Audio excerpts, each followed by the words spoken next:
제가 한 절 읽고 여러분들이 한 절 읽으시겠습니다. 교독으로 말씀을 읽습니다.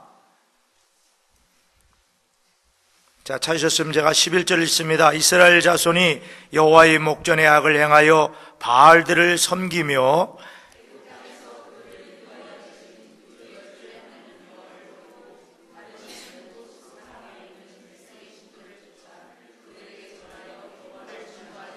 곧 그들이 여호와를 버리고 바알과 아스다로스를 섬겼으므로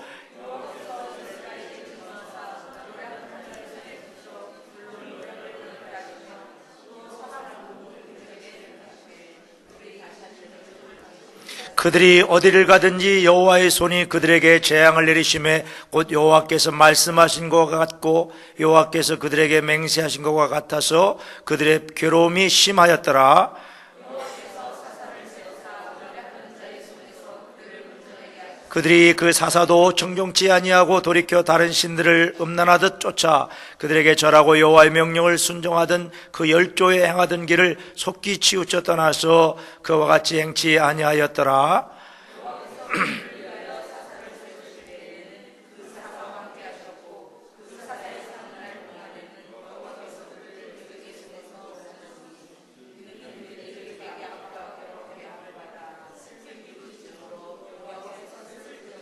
그 사사가 죽은 후에는 그들이 돌이켜 그 열조보다 더욱 패괴하여 다른 신들을 쫓아 섬겨 그들에게 절하고 그 행위와 패역한 길을 그치지 아니하였으므로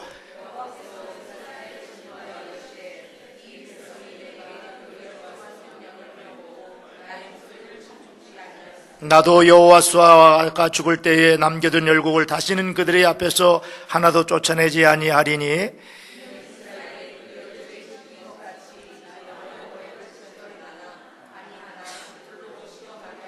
함께 읽습니다. 그 열국을 머물러 두사 속히 쫓아내지 아니하시며 여호수아의 손에 붙이지 아니하였음이 이를 인함이었더라. 아멘. 주님의 말씀입니다. 우리 교회에 큐티 말씀 묵상하는 기쁨의 언덕으로의 본문 10월 달의 말씀은 사사기서와 룻기서입니다.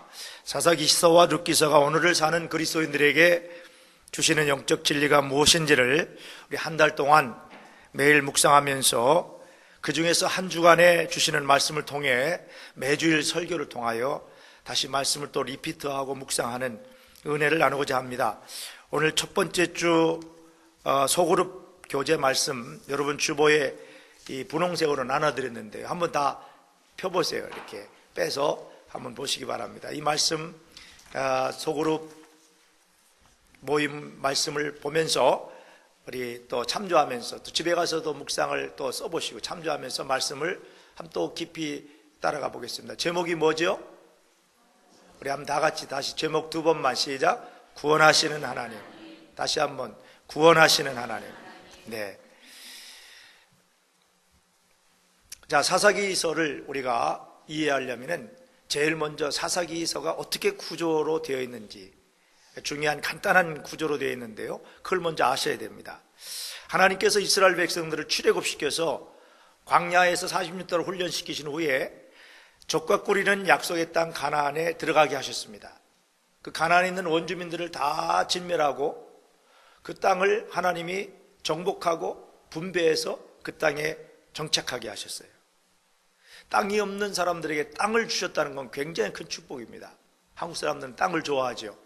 왜냐하면 한국은 땅덩어리가 적다 보니까 땅을 좋아해요. 그래서 미국에 와서도 땅 좋아하시는 분들이 계시더라고요. 이 땅 정말 중요한 겁니다. 사람의 생명과 직결되는 거기 때문에. 그래서 젖과 꿀이 흐르는 가나안 땅을 하나님 그들에게 주셨어요. 하나님의 은혜로 받은 줄로 믿습니다. 그들이 그곳에 들어가서 이제 어느 정도 정착하면서 안정되게 생활을 하다가 어느 정도 생활이 안정되니까 하나님께서 자신들에게 이 땅을 주신 그 은혜를 잃어버렸어요. 요즘 말로 하면은 이민 와가지고 좀 잘 살고 돈 벌고 좋은 집도 가지고 좋은 차도 타고 크게 이렇게 되면은 이게 다 내가 잘나서 됐지 그러지 하나님이 우리에게 은혜를 주셨구나. 할렐루야. 하나님이 우리에게 복을 주셔서, 하나님이 우리를 은혜를 주셔서 도와주셔서 내가 이렇게 됐구나. 그게 믿음의 사람의 고백이에요. 내가 잘나서가 아니에요. 내가 똑똑해서가 아니에요. 여러분, 이스라엘 백성들이 그렇게 고백하며 살았어야 그 인생이 갈수록 더 아름답고 풍성할 텐데, 인간이 그렇지 않단 말이에요. 좀 안정되고 잘 되니까 이제는 하나님의 은혜는 다 까먹어 버리고 자신들이 잘난 줄 알고 자신들 멋대로 살기 시작한 겁니다. 그래서 그들은 하나님의 뜻을 어기고 하나님의 말씀을 따라가지 않고 우상을 섬기고 자기 멋대로 살고, 그러니까 하나님이 진노하셔서 이스라엘 백성들을 주변에 있는 이방 나라 사람들을 보내가지고 괴롭힙니다. 그러면 그때서야 아이고 죽겠습니다 하나님 하고 그때서야 하나님 찾는 거예요. 여러분, 이런 어리석은 인생들 되지 마시기 바랍니다. 매 순간마다 하나님을 찾고 하나님의 은혜로 살아야 돼요. 고난을 받아가지고 그때서야 하나님 찾으면 인생 허비하는 겁니다.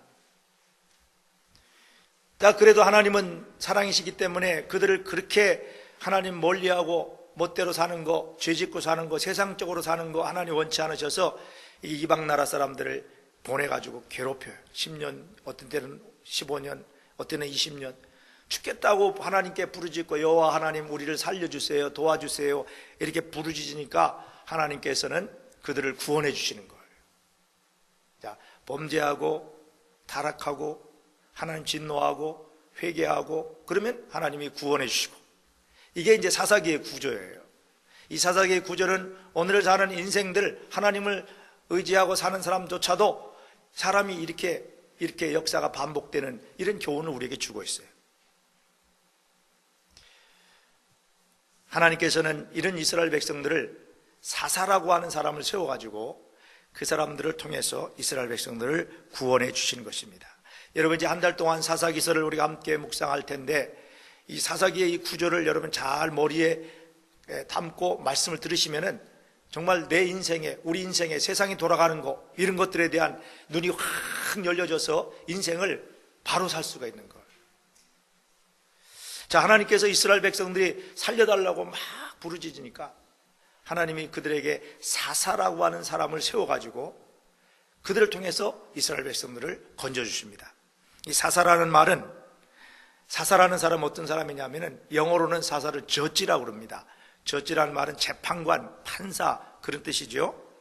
성경에 나오는 이런 사사는 단순한 판사나 재판관이, 세상적인 판사나 재판관이 아니라는 거예요.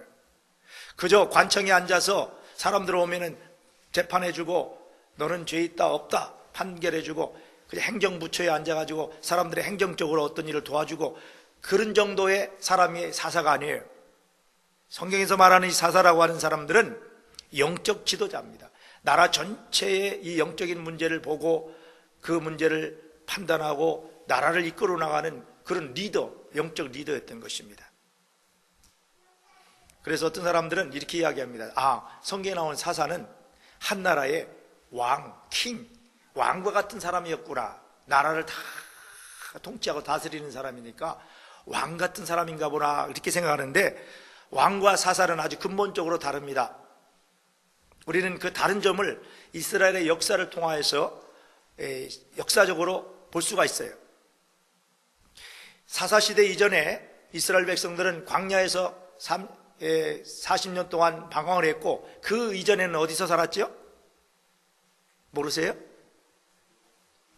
애굽에서 430년 동안 노예 생활을 했던 것입니다. 여러분, 애굽이라는 나라는 지금부터 한 4, 5천 년 전 이스라엘 백성들이 애굽에서 종노릇 할 때에, 노예 생활할 때 식민지가 되어서 노예로 끌려갔을 때, 이 애굽이라는 나라는 요즘 현이 경제사에서 말하는 바에 의하면 아시아적 생산 양식을 가지고 살았던 나라라고 합니다.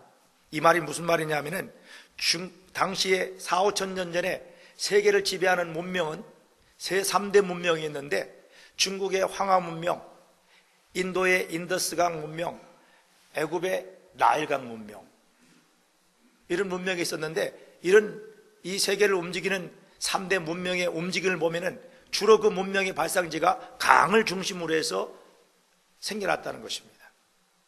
그래서 강을 잘 다스리고 물을 잘 다스려야 그 물 주변에 있어 많은 사람들이 목축도 하고 또 농사도 짓고 그리고 사람들이 풍요롭게 살게 되는 거예요. 그래서 왕이 하는 일이 뭐냐? 왕은 강을 잘 다스려야 되는 거예요. 물을 잘 다스려야 되는 거예요. 근데 그 강이라는 것이 짧은 강이 아니에요. 차 타고 시간 같이 이 조그마한 강도 여러분 저기 사우스 캐롤라이나부터 흘러 내려와 가지고 조지아를 거쳐서 알라바마로 해서 플로리다까지 간다. 이게 보통 문제가 아니란 말이에요. 그러니까 강이 나일강이 막 흘러가는데 이게 그냥 조금 흘러가는 게 아니라 크기도 하고 길기도 해가지고 이 강 주변에 사는 사람들 당 통치하려면은 마음대로 안 된단 말이에요. 어떻게 하겠어요? 우리나라 같이 조그마한 나라도 4대 강이 있었잖아요. 4대 강이 뭔지 아시죠? 한강, 금강, 또 낙동강? 한국 사람 아니세요? 또 무슨 강 있어요? 섬진강? 이게 4대 강인가요? 그래서 이명박 대통령이 뭘 했죠? 4대 강 사업을 했잖아요. 4대 강 사업. 그래가지고 대통령이 얼마 전에 애틀란타 왔다 가셨는데 하여간 4대 강 사업을 했는데 말도 많고 탈도 많았잖아요. 그렇죠? 다 알죠? 저만 아나요? 말도 많고 탈도 많아가지고 무슨 거기에서 부정을 저질렀다느니 왜 4대 강 사업을 해가지고 생태계를 파괴한다느니 농민들의 농사를 못 지게 한다느니 막 그렇게 떠들고 야당에서 그렇게 하고 막 그랬는데요. 이명박 대통령이 4대 강 사업한 거는 저거 부정이 있다 막 그랬는데 1년 반 정도 됐는데 안 잡혀 들어간 거 보면 그죠? 부정은 안 한 것 같아요. 그죠? 다른 옛날 대통령도 다 잡혀 들어갔잖아요. 근데 이번에도 가보니까 4대강, 저는 이제 한강 주변에 이렇게 여주하고 원주 집회 가면 보니까, 가보니까 좋더라고요. 그냥 보기에 좋더라고요. 보도 아름답고 옆에 다 설치해 놓은 것이 아름다운데, 다른 건 모르겠어요, 저도. 모르겠는데, 해간 4대강 사업을 하고 난 다음에 매년마다 장마가 되면 강이 범람해가지고 홍수가 나고 막 뚝이 터지고 그랬는데, 4년 동안 한 번도 홍수 사건은 없었다는 거예요. 그것만 해도 잘했을까요? 못했을까요? 그래도 그것만 해도 그래도 좀 잘했다고 볼 수가 있는 것 같아요. 하여간 뭐 제가 볼 때는 그렇단 말이에요. 그래서 이 나라의 대통령이 이 강을 잘 다스리고 강물을 잘 다스려야 이게 나라가 평안하고 나라가 부흥해지고 이렇게 된단 말이에요. 그래서 그런지 해간 이명박 대통령도 4대강 사업을 그렇게 중요하게 생각했는지 모르겠습니다만은 해간 독일도 가보니까 제가 라인강이 기적이라고 그러잖아요. 그 라인강 쪽을 쭉 따라가 보니까 독일도 이 라인강을 참 잘 해놨더라고요. 한국은 요즘 이제 한강을 잘 해놓고 4대강을 잘 해놨는데 해간 그렇단 말이에요.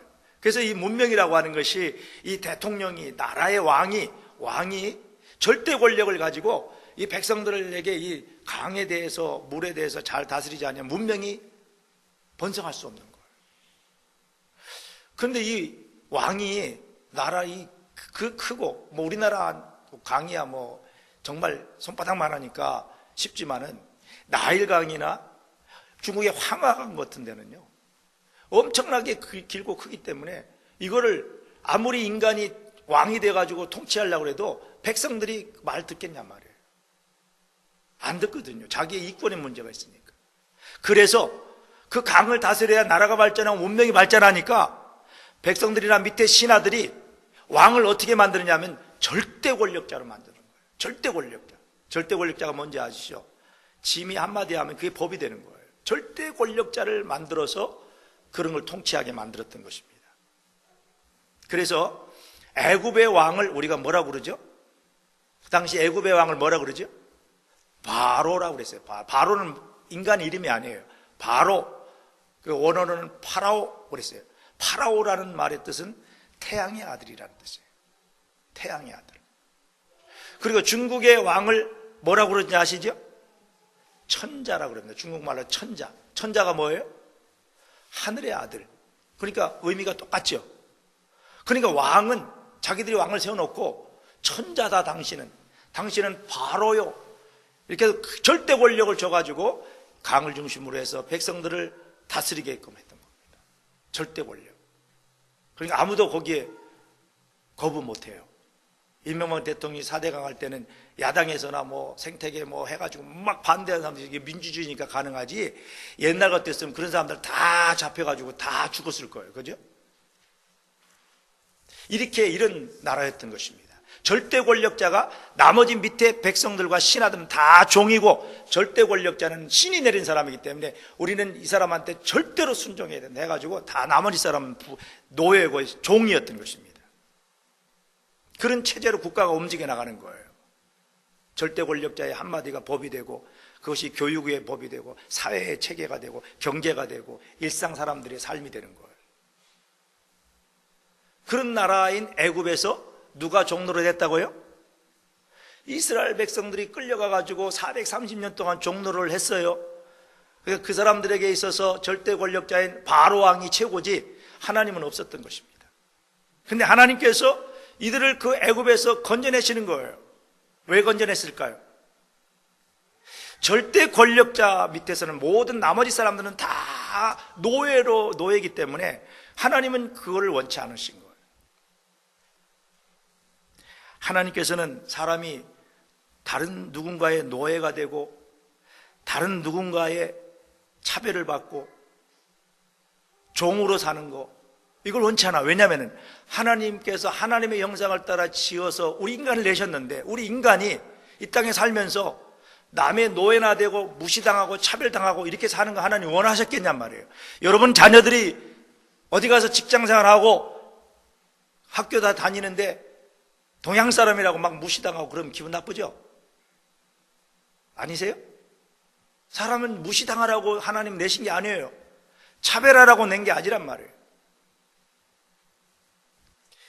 그래서 하나님의 뜻은 누가 주인이 되어가지고 누구를 막 종으로 부리고 노예로 생각하고 차별하고 이런 걸 하나님은 원치 않는 거예요. 그러니까 절대로 여러분 인종차별하지 말아야 되고요, 사람을 차별해서는 안 되는 겁니다. 이건 하나님 뜻에 거스리는 거예요. 누가 잘났고 내가 누구보다 더 잘났고 뭐 힘있고 그게 아니에요. 그래서 사람은 어느 누구도 다른 사람의 노예가 될 수 없고, 사람은 어느 누구도 다른 사람을 지배하는 주인이 될 수 없다는 것이 하나님의 뜻입니다. 그래서 하나님이 이스라엘을 애굽에서 해방시키셨고, 해방된 이스라엘 백성들이 세울 새로운 국가 하나님이 세우도록 가나안 땅을 주신 거예요. 그런 새로운 국가는 어떤 국가가 되어야 되느냐? 애굽과 같이 한 사람이 왕이 되고 나머지는 다 종이 노예되는 나라가 아니라 하나님을 왕으로 섬기고 모든 사람이 하나님 아래에서 평등하고 차별이 없는 그런 나라를 하나님이 세우기를 원하셨던 겁니다. 그게 하나님 나라니까요. 누구도 주인이 될 수 없고, 사람이 누구도 사람 위에 사람 없고 사람 밑에 사람 없는 거예요. 그게 하나님의 뜻입니다. 누구도 사람 위에서 군림하거나 사람을 무시하거나 그러는 것은 하나님과 거슬리는 거예요. 여러분 절대로 비즈니스하거나 세상에 나가서 절대로 내가 사람을 위에 군림하거나 사람을 무시하거나 차별하지 마세요. 그건 정말 하나님 제일 싫어하시는 거예요. 흔히 우리가 세상에 나가 살면서 내가 좀 힘이 있고 돈이 있고 내가 뭐 세상에 큰 뭐 일을 하면은 막 사람을 무시하고요, 그런다고요. 그건 하나님이 원하시지 않아요. 하나님 절대 그런 사람을 복 주시지 않습니다. 사람이 왕이 되어서는 그런 평등을 이룰 수가 없어요. 그래서 왕이라는 존재가 있다는 것 자체가 이미 평등이 아니잖아요. 그래서 가나안에 새롭게 세워질 하나님의 백성들의 나라 이스라엘에는 원래 왕이 없는 거예요. 원래 왕이 없었어요. 누가 왕이에요? 하나님이 왕이시라고요. 사실 하나님은 우리가 왕으로 하나님을 섬기지 않아도 하나님은 왕이신 분이에요. 아멘. 하나님 만왕의 왕이시잖아요. 우리 인간이 뭐 하나님 왕이십니다 그렇게 안 해도 하나님은 왕이시라고요. 그 때문에 왕 대접을 안 받으셔도 하나님 왕이시기 때문에 절대 왕 될 이유가 없으시는 거예요. 사람들에게 내가 왕이다라고 말할 필요도 없으신 거예요. 근데 하나님께서 왜 이스라엘 백성들에게 내가 왕이다, 나를 왕으로 만왕의 왕으로 섬기라고 이렇게 하신 이유가 뭐냐면은, 아니면 사람 왕 세워놓고 무시당하고 살 것을 아셨기 때문에 우리를 위해서 하나님을 왕으로 섬기라고 하시고, 왜냐하면 하나님 우리를 모두 사랑하시고 하나님 우리 모두를 귀하게 여기시고, 우리 찬송했잖아요. 오늘도 내가 너를 존귀하게 여기노라. 나의 사랑하는 아들, 딸들아. 여러분, 세상에서 어디서 이만큼 대접을 받습니까? 하나님은 그런 분이니까 왕 되셔도 절대로 사람 무시하지 않으시잖아요. 한 영혼을 온 천하보다도 더 귀하게 여기시는 분이 하나님이시잖아요. 그래서 그 하나님이 이스라엘 백성들을 통하여서 가나안 땅에 세우려고 하는 그 하나님의 나라의 본질적인 체제는 애굽의 그런 절대 권력자가 세운 그런 체제가 아니라 하나님이 왕 되셔서 모든 사람들이 다 하나님 앞에서 동등하고 사랑받는 존재로 움직이는 그런 나라를 하나님이 세우시게 된 것입니다. 그래서 하나님이 출애굽시킨 거예요. 그래서 하나님이 이스라엘 백성을 택하신 거예요.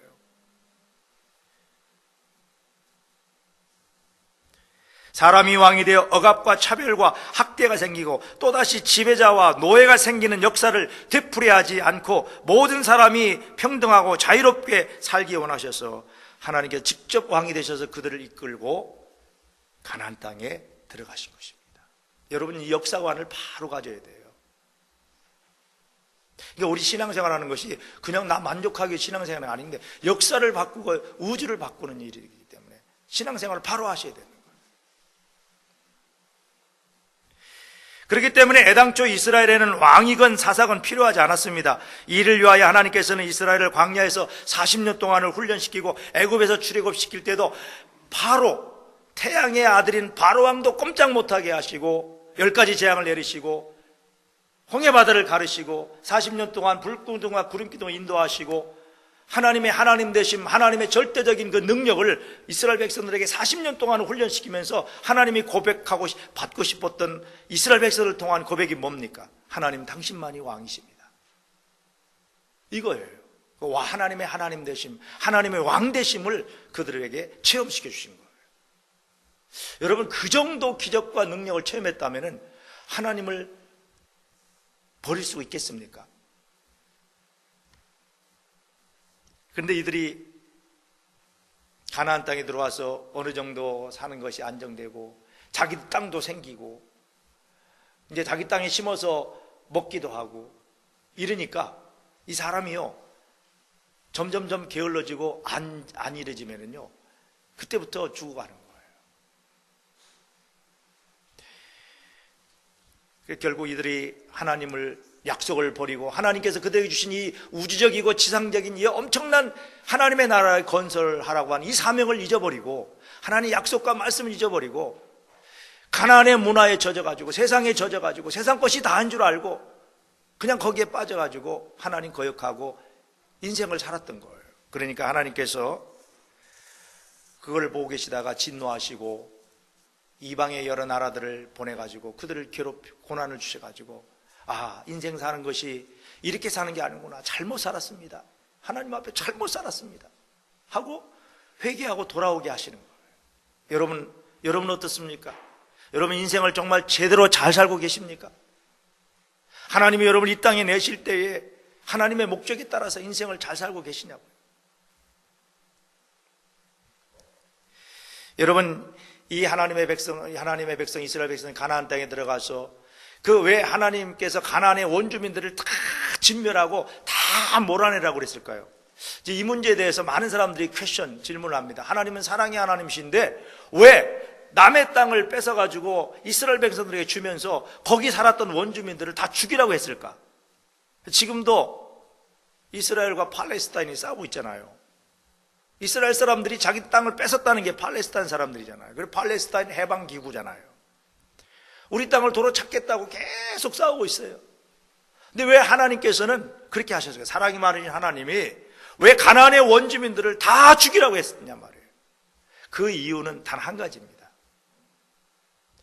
가나안의 문화는 애굽의 문화와 동일해요.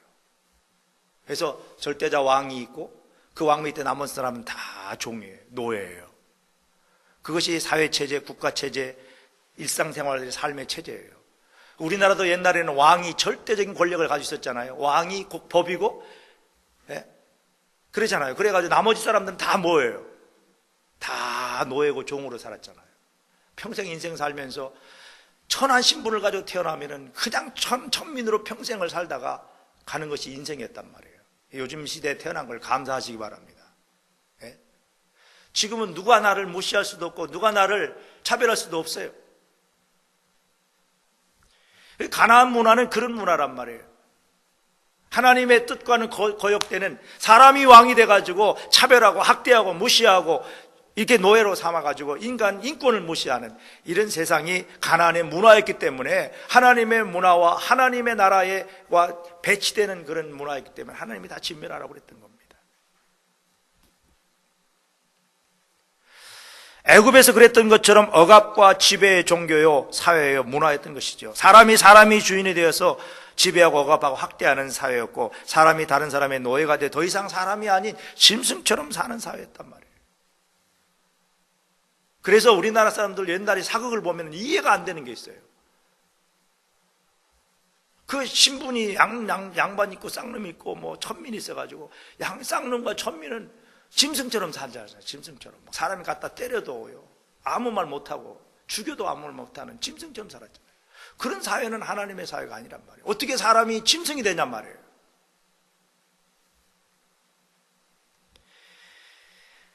하나님께서 택한 이스라엘 백성들은 애당초 그런 것들을 허용하면 안 되는 것이었습니다. 그런 체제는 가나안에 오랫동안 뿌리 내리고 있었기 때문에, 그걸 뿌리 뽑지 않으면 사방에 뻗어나가 온 땅을 뒤덮을 것을 아셨기 때문에 가나안의 원주민을 진멸하라고 하셨던 거예요. 이스라엘 백성들은 이런 하나님의 약속을 받고 가나안 땅에 정착했지만은, 거기서 분배받고 땅을 가지고 살았지만은 점점점 안정되니까 하나님 뜻을 거역하고, 시간이 지남에 따라서 가나안의 사회와 종교와 체제를 그냥 방치해두고 적당히 타협했다. 이 말은 다른 말로 하면 요즘 그렇습니다. 우리 하나님 믿는다고 하면서 세상에 나가서는 세상 사람들과 별반 다르지 않게 똑같은 사상과 가치와 그런 마음과 행동을 다 똑같이 하고 산단 말이에요. 그럼 예수 믿는 게 무슨 의미가 있습니까, 여러분?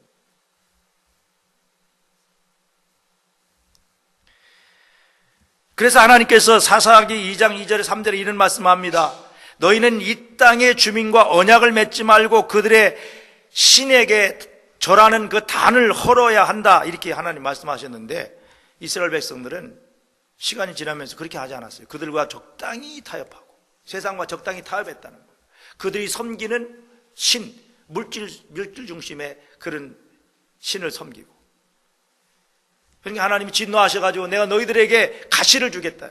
그 가시가 그들을 찌르고, 그렇게 적당히 타협하며 살았던 것이 평생 그 인생을 괴롭게 하게 하겠다. 그래서요, 이런 이스라엘 사람들의 모습을 오늘 함께 읽은 11절과 13절에 이렇게 기록하고 있습니다. 여러분 한번 성경을 펴시고, 정말 이거 중요한 문제이기 때문에요, 설교가 좀 길더라도 잘 여러분 생각해 보세요. 11절 말씀에 보면 이스라엘 자손이 여호와의 목전에 악을 행하여 바알들을 섬기며, 바알이라고 하는 신은요, 이 이방신입니다. 물질 중심의 신이에요. 애굽 땅에서 그들을 인도해내신 그 열조의 하나님 여호와를 버리고 다른 신, 곧 그 사방에 있는 백성의 신들을 쫓아 그들에게 절하여 여호와를 진노하시게 하되, 곧 그들이 여호와를 버리고 바알과 아스타롯, 바알은 남신이고 아스타롯은 여신입니다, 섬겼으므로.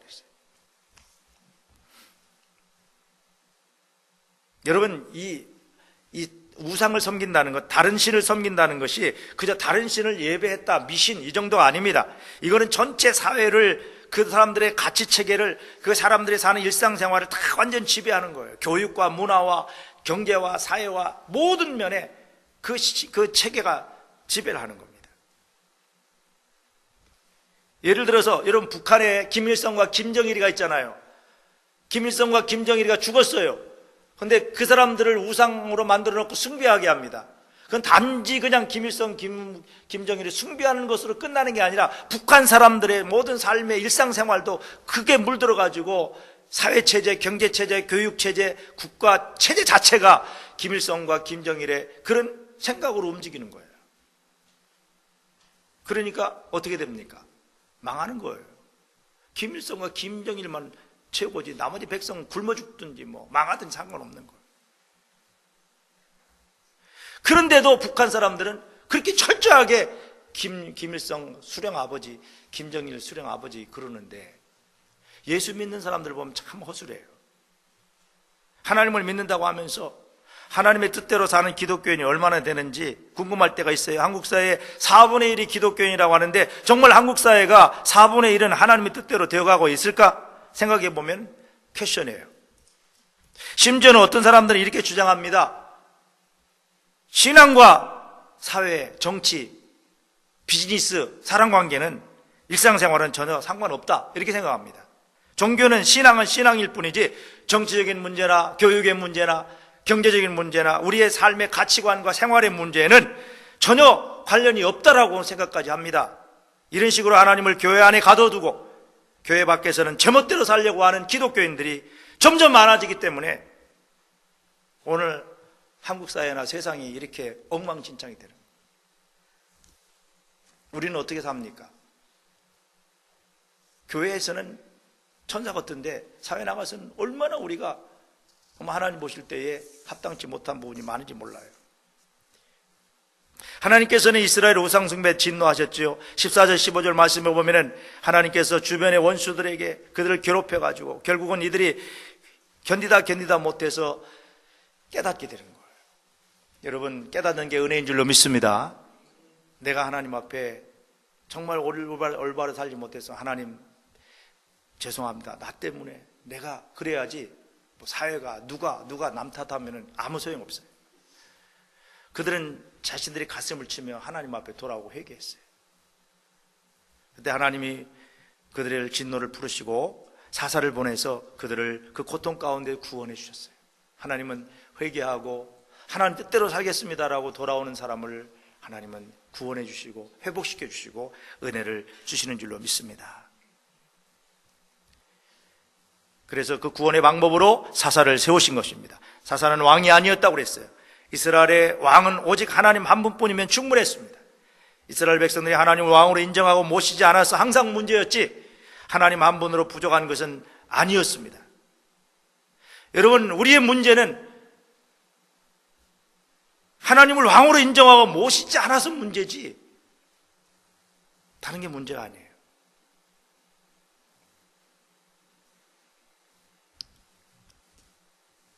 사사가 하는 일은 이스라엘 고통 속에서 구원해내고 이스라엘의 질서를 바로 세우는 일이었습니다. 전쟁을 통해서 외적을 물리치고 재판을 통해 사회를 하나님의 뜻으로 다시 세우는 역할을 하는 것입니다. 사사가 되기 위해서는 어떤 특별한 자격이 필요하지 않았어요. 가문이라든지 재산이라든지 학력이라든지 학문이라는 것이 필요하지 않았습니다. 앞으로 계속 보시겠습니다만 사사가 된 사람들은 당시 이스라엘에서 대부분 평범한 사람이었거나 오히려 평균 이하의 사람들이었습니다. 많이 부족하고 남보다 잘나서 내세울 것이 없는 사람들이 하나님의 부름을 받아서 사사가 되고 민족을 구원하는 영웅이 되었습니다. 다시 말하면 사사는 사사가 된 그 사람 자신만 보면 아무것도 아니지만은 그런데 하나님께서 그들을 붙드시니까 그들이 전쟁의 영웅도 되고 민족을 살리는 위대한 지도자가 될 수 있었어요. 오늘도 우리는 아무것도 아니지만은 하나님이 우리 안에 계시고 우리가 하나님의 손에 붙들리고 우리가 하나님 왕으로 인정하고 내가 사는 것이 아니라 내 안에 그리스도께서 사신다는 믿음을 가지고 살면은요, 하나님이 우리 인생을 새롭게 하십니다. 우리 인생을 가치 있게 하고 존귀하게 하고 복되게 하시는 줄로 믿습니다. 우리는 이 단순해 보이는 이 사사기의 역사관을 통해서 우리가 깨달아야 할 것이 있습니다. 하나님을 잊고 세상과 어울려 제멋대로 살다가 그로 인해 고난을 당하게 되면 하나님을 원망하기도 하고 하지만은 그럴 때마다 우리는 빨리빨리 깨닫고 하나님께 돌아와서 하나님의 도우심과 하나님의 구원을 경험해야 되는 거예요. 이스라엘 백성은 고집부리다가요, 어떤 때는 20년 동안 고난 속에서 방황하고 그랬어요. 빨리 깨닫고 하나님께 돌아오고 하나님 중심으로 사는 것이 복인 줄로 믿으시기 바랍니다. 이런 역사가 우리 사는 동안 또 우리 역사를 통해 반복되는 것입니다. 이스라엘 백성들이 사사기서에서 나오는 이런 역사의 역사관이 오늘 이 현대 살아가는 현대인들에게도 똑같이